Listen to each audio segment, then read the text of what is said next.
बिस्मिल्लाहिर्रहमानिर्रहीम। अस्सलाम वालेकुम। I am Asad Mahmood Raja, mathematics instructor, tutoria.pk। Mathematics grade 10, chapter number 2, theory of quadratic equations. इस चैप्टर का एक ओवरऑल जो रिव्यू है या ओवरव्यू है उसको हमने इस वीडियो लेसन में डिस्कस करना है। आइए इसको प्रैक्टिकली समझते हैं। यूनिट नंबर 2 है थ्योरी ऑफ क्वाड्रेटिक इक्वेशंस। इसके अंदर जो मेजर चीजें हैं वो तकरीबन 8 हैं। जो पहली चीज है वो है discriminant of the quadratic equation. दूसरी चीज जो है nature of the roots of the quadratic equation. Third जो चीज हम डिस्कस करेंगे cube roots of unity and their properties. जो चौथी चीज है roots and coefficients of quadratic equations. जो पांचवी चीज हम डिस्कस करेंगे symmetric functions of the roots of the quadratic equation. उसके बाद सिंथेटिक डिवीजन, फिर साइमल्टेनियस इक्वेशंस, और जो आखिरी चीज है हमारे पास applications of quadratic equations into real life problems. तो discriminant of the quadratic equation, ये डिस्क्रिमिनेंट क्या होता है? कोई भी क्वाड्रेटिक इक्वेशन की जो जनरल फॉर्म होती है वो होती है ax square plus bx plus c equal to 0। और हम ये जानते हैं कि जो क्वाड्रेटिक फार्मूला होता है वो होता है x equal to minus B plus minus square root of b square minus 4ac divide by 2a। तो इसके अंदर जो एक्सप्रेशन आ रहा है, जो स्क्वायर रूट के अंदर आ रहा है b स्क्वायर माइनस 4ac, उसको हम कहते हैं डिस्क्रिमिनेंट। अगर ये हमारे पास क्वाड्रेटिक इक्वेशन है ax square plus bx plus c equal to 0, और ये हमारे पास क्वाड्रेटिक फार्मूला है x equal to minus B plus minus square root of b square minus 4ac whole divide by 2a, तो जो वैल्यू होगी, जो फार्मूला होगा डिस्क्रिमिनेंट का, वो होगा b स्क्वायर माइनस 4ac। हमें क्वाड्रेटिक इक्वेशन गिवन है ax square plus bx plus c, और वहां से हम डिस्क्रिमिनेंट फाइंड करेंगे with the help of this formula b square minus 4ac। हम ये बात जानते हैं कि जनरल या standard form of quadratic equation होती है ax square plus bx plus c equal to 0, और इसके दो रूट्स होते हैं। जो पहला रूट होता है वो होता है minus B plus square root of b square minus 4ac divide by 2a, और जो दूसरा रूट होता है वो होता है minus B minus square root of b square minus 4ac divide by 2a। ये जो दोनों रूट्स हैं इनके कुछ नेचर है, जैसे हो सकता है ये इंटीजर्स हो सकता है ये रैशनल नंबर्स हो सकता है ये इरैशनल नंबर्स ये भी मुमकिन है कि इन जनरल ये रियल नंबर या रियल नंबर ना हो, कोई कॉम्प्लेक्स नंबर्स हो जाएं। तो इस नेचर ऑफ रूट्स को हम अभी डिस्कस करेंगे। हमारे माइंड में ये सवाल पैदा होता है what is the use of discriminant. तो nature of the roots of quadratic equation can be checked by using the tool of discriminant. ये जो हमने अभी स्टडी किया कि अगर ax square plus bx plus c equal to 0 हो तो b स्क्वायर माइनस 4ac ये जो होगा ये फार्मूला होगा डिस्क्रिमिनेंट का। तो इसकी एप्लीकेशन क्या है, इसका यूज क्या है? इस टूल को हम यूज करते हैं जो रूट्स हैं उनकी नेचर को स्टडी करने के लिए, कि जो रूट्स की जो नेचर है वो किस तरह की है। इस टूल को हम यूज करेंगे। अगर b square minus 4ac equal to 0 हो जाए फिर क्या होगा? फिर जो रूट्स होंगे वो रैशनल एंड इक्वल होंगे। अगर b square minus 4ac positive हो जाए, ग्रेटर देन 0 हो जाए, और साथ में परफेक्ट स्क्वायर हो, दो बातें हैं यहां पर, एक तो ग्रेटर देन 0 भी हो और एक परफेक्ट स्क्वायर भी हो, फिर क्या होगा?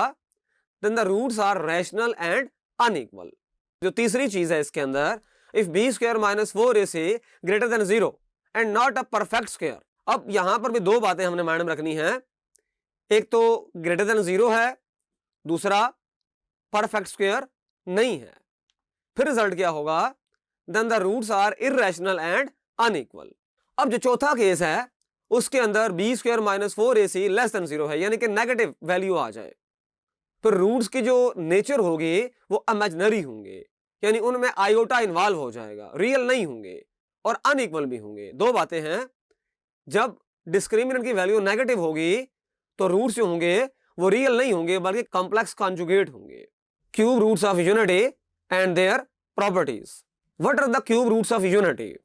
Cube roots of unity are 1, omega and omega square. 1 तो एक नंबर है, जैसे 1 है। ओमेगा की वैल्यू होती है -1 प्लस स्क्वायर रूट ऑफ -3/2, और जो ओमेगा स्क्वायर है इसकी भी वैल्यू होती है -1 माइनस स्क्वायर रूट ऑफ -3/2। हमारे पास मैथमेटिक्स के अंदर यूनिटी का मतलब है 1, तो अगर 1 के क्यूब रूट्स फाइंड किए जाएं, हम किसी भी नंबर का क्यूब रूट फाइंड कर सकते हैं, जैसे स्क्वायर रूट फाइंड होता है इस तरह cube root, fourth root, fifth root and so on. अगर 1 का क्यूब रूट फाइंड किया जाए तो 3 आंसर आएंगे हमारे पास। पहला आंसर आएगा 1, दूसरा आंसर आएगा ओमेगा। ओमेगा की जो वैल्यू है वो आपके सामने लिखी हुई है, और जो ओमेगा स्क्वायर है वो थर्ड वैल्यू होगी। क्यूब रूट्स ऑफ यूनिटी कुछ प्रॉपर्टीज भी हैं, वो क्या हैं उनको आइए डिस्कस करते हैं। पहली प्रॉपर्टी ये है, product of cube roots of unity is 1, यानी कि हमारे पास 3 उसके रूट्स हैं, 1, ओमेगा एंड ओमेगा स्क्वायर। अगर इन तीनों को मल्टीप्लाई कर दिया जाए तो आंसर 1 आएगा। इसको मैथमेटिकल कैसे लिखेंगे? 1 into omega square equal to 1, और सिंप्लीफाई करने के बाद आंसर क्या आएगा? Omega cube is equal to 1। अब ये सेकंड प्रॉपर्टी है हमारे पास, sum of the cube roots of unity is 0, यानी कि अगर हम इनको ऐड करेंगे तीनों को तो इसका आंसर 0 आएगा। मैथमेटिकल फॉर्म क्या होगी? 1 plus omega square equal to 0। हम ये बात जानते हैं कि यूनिटी के 3 होते हैं रूट्स, पहला 1, फिर ओमेगा एंड ओमेगा स्क्वायर। अब 1 तो एक रियल नंबर है, जबकि ओमेगा और जो ओमेगा स्क्वायर हैं वो दोनों रियल नंबर्स नहीं है, वो दोनों कॉम्प्लेक्स नंबर्स हैं, इसलिए उनको हम कहा करेंगे complex cube roots of a unity. जब भी ये बात हमारे सामने कही जाएगी या कहीं पर लिखी हुई आएगी तो हम ये समझेंगे कि ओमेगा और ओमेगा स्क्वायर की बात हो रही है। इंपॉर्टेंट बात यह है, each of the complex cube roots of unity is the reciprocal of the other, यानी कि इसको मैं यूं लिखूंगा। फॉर एग्जाम्पल देखें, हमारे पास तरह से है, जैसे हम ये बात जानते हैं, जैसे ओमेगा क्यूब हम जानते हैं ये 1 होता है, और ओमेगा एंड ओमेगा स्क्वायर जो हैं ये हमारे पास दोनों complex cube roots of a unity हैं। अच्छा, ओमेगा क्यूब जैसे है, ओमेगा जो क्यूब है वो अगर 1 के इक्वल है तो मैं देखें यहां से लिख सकता हूं omega into omega square equal to 1। मैंने ओमेगा क्यूब को ब्रेक कर दिया। अब देखें, एक ओमेगा स्क्वायर इधर रखें, दूसरा ओमेगा उधर ले जाएं, या आप यूं भी कर सकते हैं, जैसे यहां पर इस तरह से है, ओमेगा उधर रखा जाए, ओमेगा स्क्वायर को उधर ले जाएं, तो हमारे पास ये प्रूफ हो गया कि omega square equal to 1 over omega and omega equal to 1 over omega square. तो ओमेगा और ओमेगा स्क्वायर एक दूसरे का रेसिप्रोकल है। तो दो हमारे पास कॉम्प्लेक्स क्यूब रूट्स हैं, omega and omega square. Omega जो होगा वो इक्वल होगा 1 ओवर ओमेगा स्क्वायर, और जो ओमेगा स्क्वायर होगा वो इक्वल होगा 1 ओवर ओमेगा। सेकंड जो प्रॉपर्टी है हमारे पास, each of the complex cube roots of unity is the square of the other. इसको देख लेते हैं। देखें, ओमेगा क्यूब जो होता है ये होता है 1, ये बात तो हम मानते हैं। अच्छा, अब सिचुएशन ये है कि ओमेगा क्यूब को लिखा जाए omega square into omega equal to 1। अच्छा, हमारे पास दो रूट्स हैं, एक ओमेगा है और एक ओमेगा स्क्वायर है।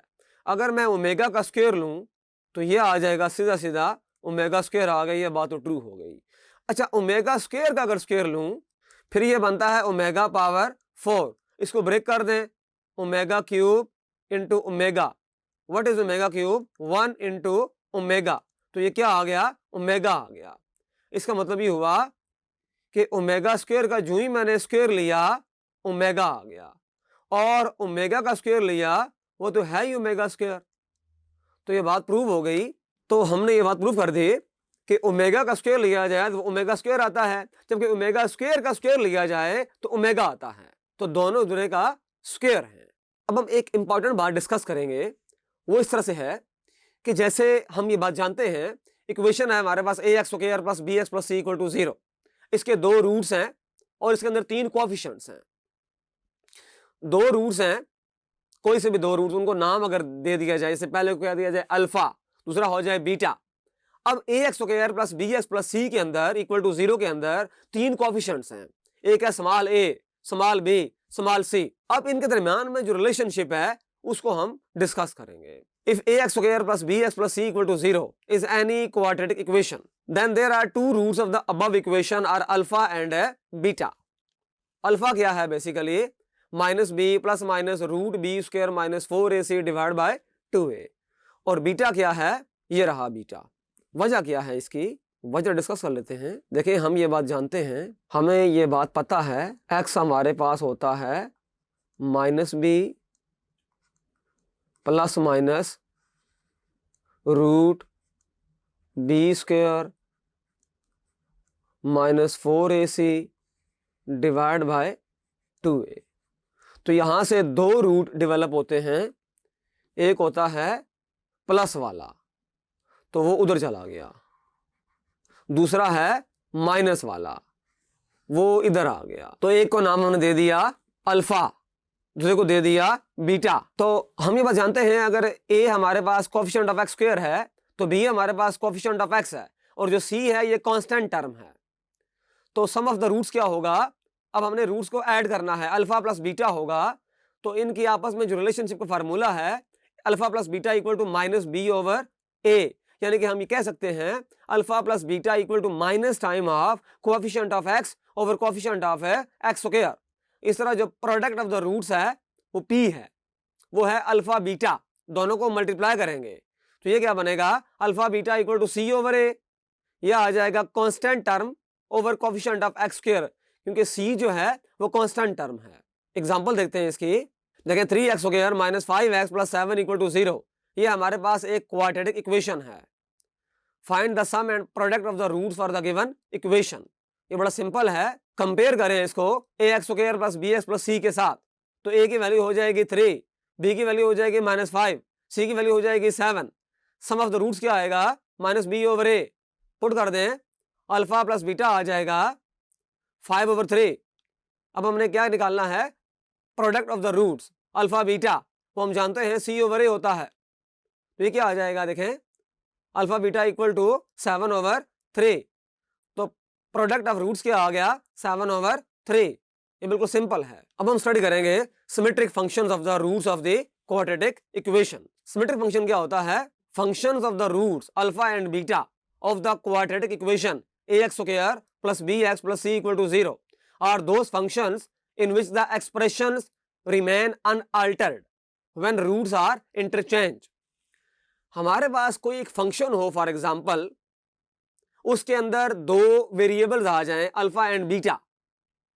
अगर अल्फा को रिप्लेस कर दें बीटा के साथ, बीटा को रिप्लेस कर दिया जाए अल्फा के साथ, तो इक्वेशन अगर वही रहे, एक्सप्रेशन वही रहे, फंक्शन वही रहे, उसमें कोई चेंज ना हो, तो हम ये कहते हैं कि सिमेट्रिक फंक्शन होगा। एग्जांपल देखते हैं। ये देखें, हमारे पास एक फंक्शन है अल्फा बीटा वाली फॉर्म में, अल्फा स्क्वायर प्लस है बीटा स्क्वायर। इसको हम नाम देंगे 1 का। अगर हम रिप्लेस कर दें अल्फा को बीटा के साथ और बीटा को अल्फा के साथ, तो एफ ऑफ बीटा अल्फा, अब अल्फा की जगह बीटा आ जाएगा और बीटा की जगह पर अल्फा आ जाएगा। तो बीटा स्क्वायर प्लस है alpha square, equation number 2। But beta square plus alpha square equal to alpha square plus है बीटा स्क्वायर, ये बात हम जानते हैं, ये सेम होता है। तो 1 और 2 जो होगा वो फिर इक्वल हो जाएगा। तो F of alpha beta equal to F of beta alpha, यानी कि हमने वेरिएबल्स को रिप्लेस किया, इंटरचेंज किया, तो फंक्शन पे कोई फर्क है नहीं पड़ा। तो इसका मतलब ये हुआ कि एक सिमेट्रिक फंक्शन है। हमारे पास एक्सप्रेशन है F of alpha beta alpha cube plus beta cube plus 3 alpha beta, ये भी आप चेक कर सकते हैं, ये भी एक सिमेट्रिक फंक्शन है। Formation of the quadratic equation. पहले तो ये था कि हमें इक्वेशन गिवन थे, उसके ऊपर हमने काम करना होता था, हमने रूट्स फाइंड करने होते थे। अब हम रिवर्स काम करेंगे, रूट्स गिवन होंगे, हमने इक्वेशन फाइंड करनी होगी। आइए इसको प्रैक्टिकली समझते हैं। Formula for the set of quadratic equation whose roots are given. देखिए ये फार्मूला है हमारे पास x square minus S x plus P equal to 0। S के बारे में हम जानते हैं सम ऑफ द रूट्स, और पी जो है product of the roots. X square minus sum of roots into x plus product of roots equal to 0। Second हम ये देखें जरा, इक्वेशन नंबर 1 को हम यूं भी लिख सकते हैं, क्योंकि हम जानते हैं सम ऑफ रूट्स होता है अल्फा प्लस बीटा, और जो प्रोडक्ट ऑफ रूट्स है वो होता है अल्फा बीटा। तो इस तरह भी हम इसको लिख सकते हैं। एग्जांपल हमने सॉल्व करनी है, डिस्कस करनी है। एक इक्वेशन बनानी है, फाइंड करनी है, तैयार करनी है, उसके रूट्स हमें गिवन है 3 और 4। तो अल्फा हो गया 3, बीटा हो गया 4। फार्मूला ये अप्लाई करेंगे, X square minus S x plus P equal to 0। 3 और 4 आर द रूट्स ऑफ 1। ये 1 के जर से बात है, रूट्स हैं 3 और 4। 3 अल्फा हो गया, सम ऑफ रूट्स हो जाएगा 7, प्रोडक्ट ऑफ रूट्स हो जाएगा 12। एस की वैल्यू 7, पी की वैल्यू 12। पुट कर दें इसके अंदर, X square minus 7 time of X plus 12 equal to 0। तो ये हमारे पास रिक्वायर्ड इक्वेशन आ गई। अब मैथमेटिक्स के अंदर एक इंपॉर्टेंट कॉन्सेप्ट है सिंथेटिक डिवीजन का, उसको हमने अभी डिस्कस करना है।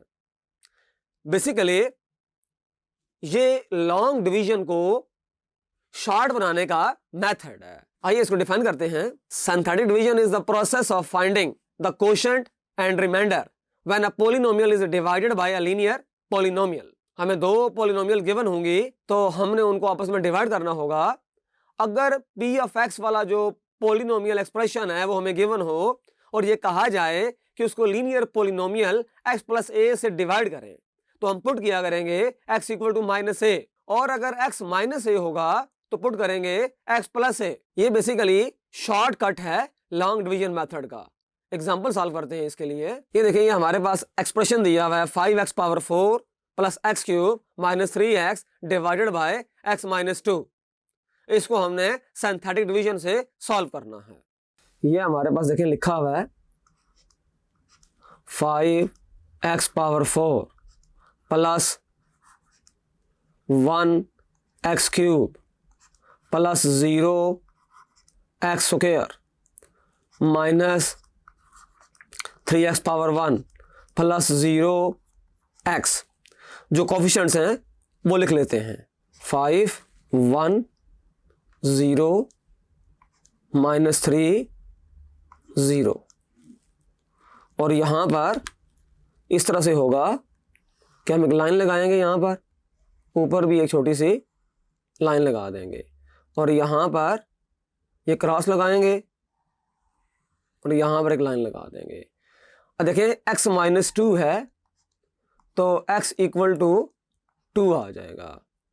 तो 2 यहाँ पुट कर दे, ये 5 as it is, 5 2s are 10, 11 11 2s are 22। 22 को जब 0 में ऐड करेंगे तो यहाँ आता है 22, और इधर आएगा हमारे पास 44। इसको ऐड करेंगे 41, यह आ जाएगा हमारे पास 82। और जब इसको ऐड करेंगे तो हमारे पास जो फाइनल आंसर है वो 82 रिमाइंडर आ गया। ये रिमाइंडर है, आर है। तो इस तरह से हमने सिंथेटिक डिवीजन को डिस्कस कर लिया।